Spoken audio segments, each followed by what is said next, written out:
A luta das mulheres para votar no Brasil começou no século XIX, mas o direito só foi garantido pela Constituição Federal de 1932. Só que em 1927, uma lei do Rio Grande do Norte permitiu que a professora Celina Guimarães fosse a primeira mulher a se alistar como eleitora na América Latina. Hoje, as mulheres representam cerca de 52% do eleitorado brasileiro.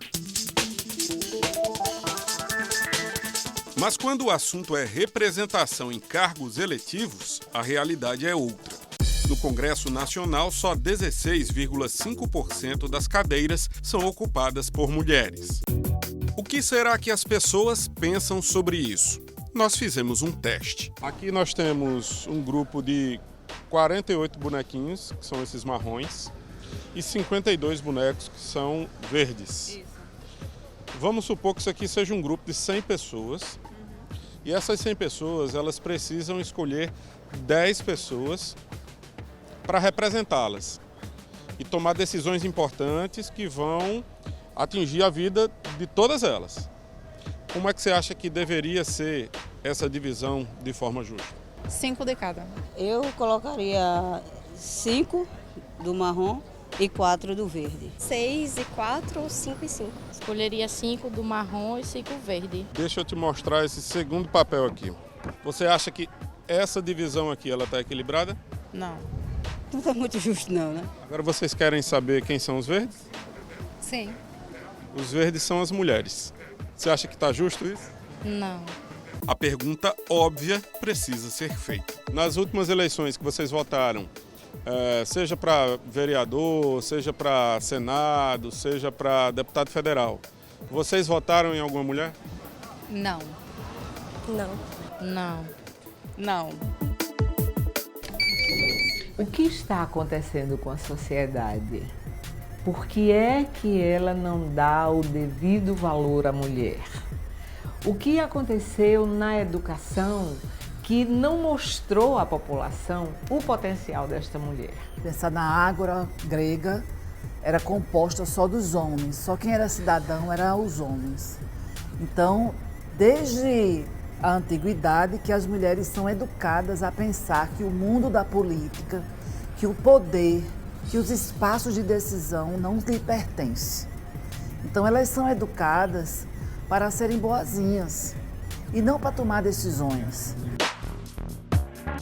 Até mesmo no estudo das ciências políticas, essa diferença é evidente. Tal como na política de maneira mais ampla, né, entre os estudiosos da ciência política, a gente também tem uma participação mais baixa do que o que é comum nas ciências humanas, né? Então é por volta de 30% de mulheres, que é uma taxa muito própria das áreas de exatas. Grande parte dessas áreas são áreas nas quais, né, a gente desde pequena, enquanto menina, né, adolescente, a gente ouve que a gente não é boa para aquilo. No caso da ciência política e no caso da política de maneira mais ampla, é a mesma situação. Nós realizamos eventos para incentivar e para promover as mulheres o conhecimento para que possam chegar muito mais perto desse mundo. E para nossa surpresa, muitas vezes aconteceu de eventos como esse, mulheres terem dúvidas sequer de se numa filiação, numa possível filiação, elas teriam que fazer algum tipo de pagamento, por exemplo, ter que ficar com uma mensalidade ou ter algum tipo de problema relacionado ao seu trabalho por se filiar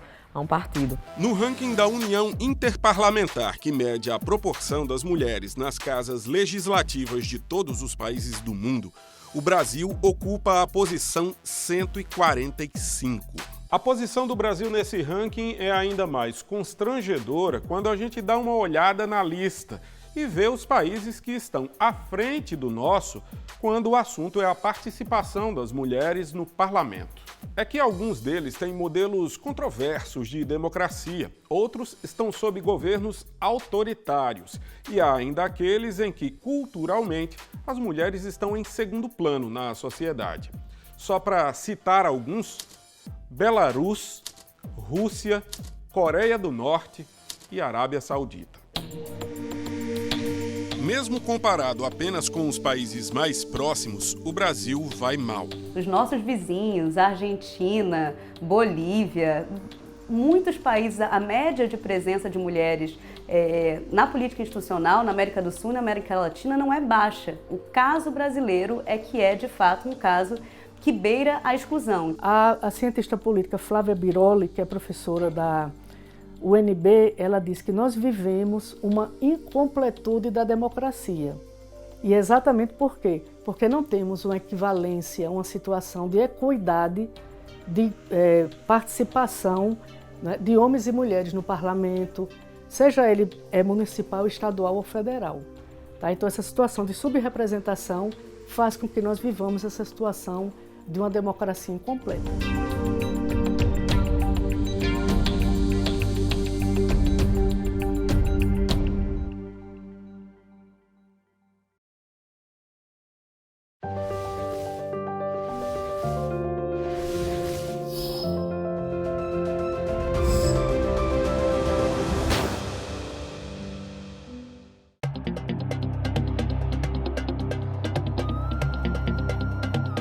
Por causa de uma lei estadual, 4 anos antes do Brasil inteiro, as mulheres puderam votar no Rio Grande do Norte. Votar e ser votadas. Em 1928, Alzira Soriano foi eleita prefeita da cidade de Lages, no sertão potiguar, a primeira da América Latina. Sim, já estivemos na vanguarda da democracia.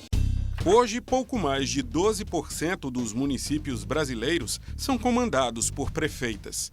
A Paraíba tem 223 cidades e só 37 são administradas por mulheres. A família às vezes acha, mas isso é para você, isso é para a mulher.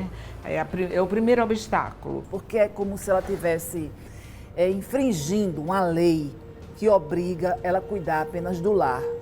Essa mulher está ousando estar no espaço que até recentemente era só dos homens. Ela está ousando ir para um espaço que decide a vida coletiva.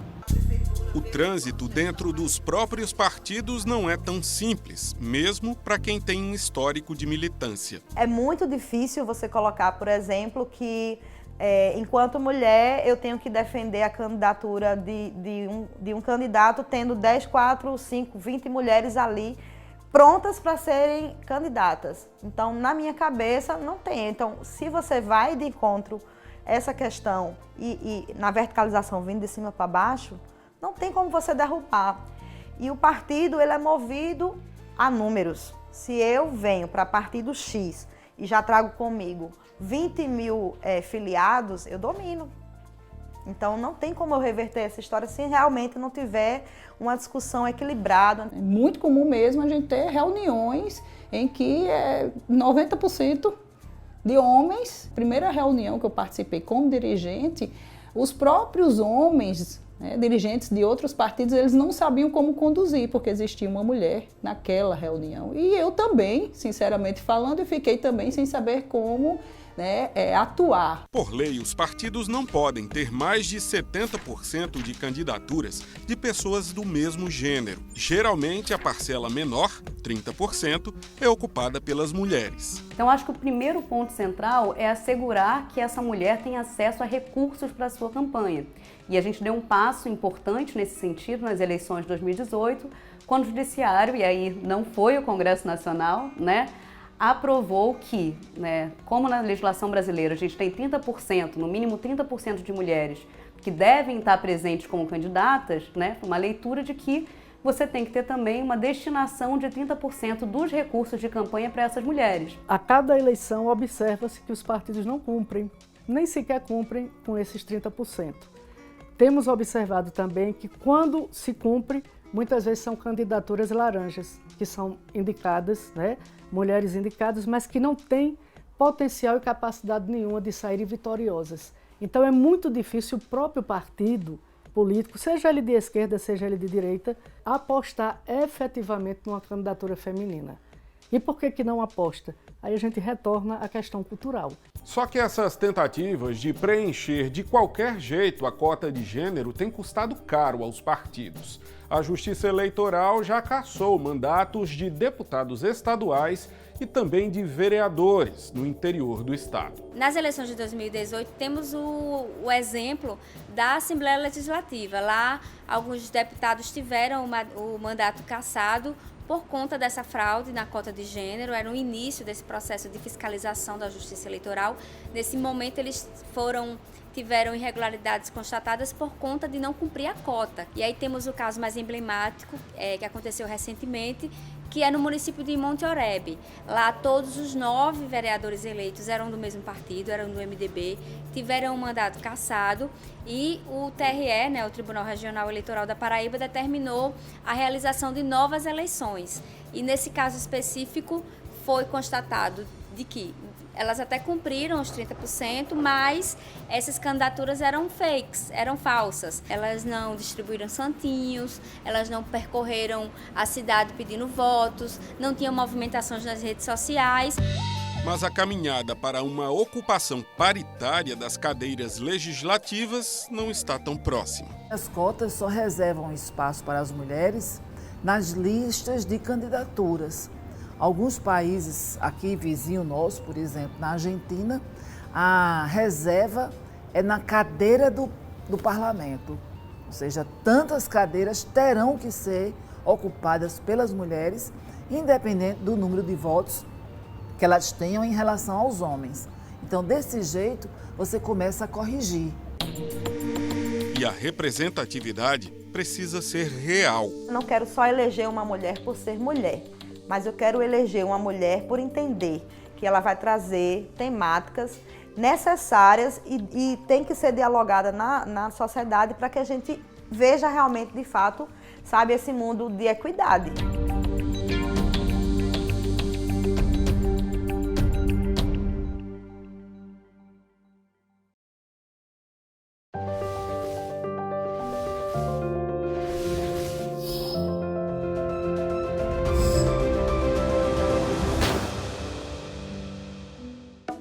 Quando Alzira Soriano se candidatou a prefeita de Lages, no Rio Grande do Norte, em 1928, escreveu o nome na história da América Latina. Mas não foi sem sofrimento. Alguns adversários da candidata falavam, sem o menor constrangimento, que mulheres públicas eram prostitutas. Outros procuravam os parentes dela para dizer que não ficava bem uma senhora de família entrar para a política. A prática é antiga, mas permanece. Eu fiz pesquisa com mulheres que se candidataram e que assumiram as prefeituras do interior da Paraíba e grande número delas me relatava que o maior medo, o maior receio em se lançar no mundo da política era ter sua honra atacada. Né? Aí eu questionava, mas o que é ter a honra atacada? É dizer que está traindo o marido, é dizer que não está dando conta da casa porque sai muito. Uma campanha, todo mundo sabe que a candidata tem que estar na rua o tempo inteiro. Mas as mulheres que fazem isso, elas são colocadas sob suspeita. Essas tentativas de silenciamento têm nome: violência política de gênero. E desde agosto do ano passado, essas condutas estão tipificadas em uma lei que estabelece as punições. Toda e qualquer tipo de violência que tente restringir, diminuir, prejudicar, tá? Ou mesmo destruir a atividade da mulher na política.